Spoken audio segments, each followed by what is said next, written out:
Hi, my name is Scott Kamshafer, and I'm a clinical social worker who has authored the book, The 5 Pillars of Addiction Recovery. And I have written this book in an effort to help to simplify the recovery process from addictions of all sorts. The fact of the matter is that many people suffer from addictions and die every day from addictions. And yet not all of them are open to or willing to go through traditional treatment programs, 12-step recovery, therapy, and everything else that can be involved in fully recovering from addiction and issues that are related to it. So what I did was I came up with 5 basic pillars or principles of addiction recovery based on my own recovery journey, and to try to encapsulate them in a short ebook that revolves around 5 basic principles, or pillars as I call them. One of those is understanding.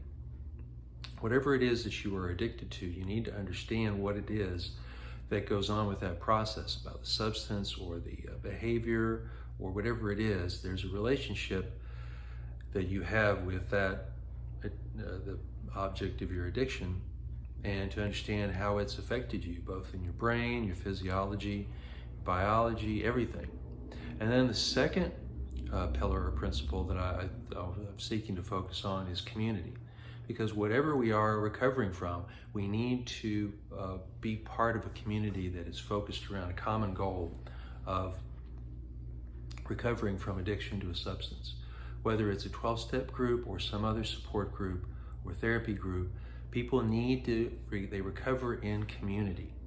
And whether it's 2 people or 25 people that you typically talk to on a regular basis and meet with to focus on your recovery, there needs to be some community aspect of it. The third pillar or principle is structure. And this is something that many people who are addicts or have addiction issues struggle with, because they tend to rebel against structure.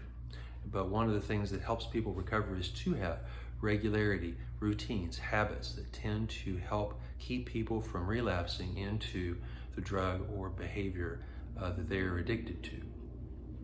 The fourth pillar or principle that I focus on is coping. Because depending on whether and how we can cope with whatever it is that's going on in our life, and a lot of that is emotional. How do we deal with the emotional stressors that go on day to day?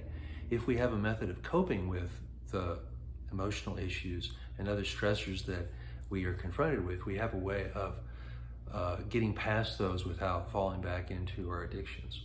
So that's what I mean by the coping pillar or principle of recovery.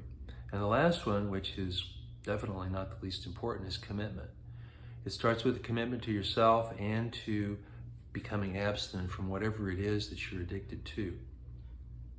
And it also involves being able and willing to accept relapses, not to be content with them, but to make sure that they aren't an excuse to just give up and become hopeless and despondent and give oneself over to the addiction or whatever it is you feel like you're addicted to.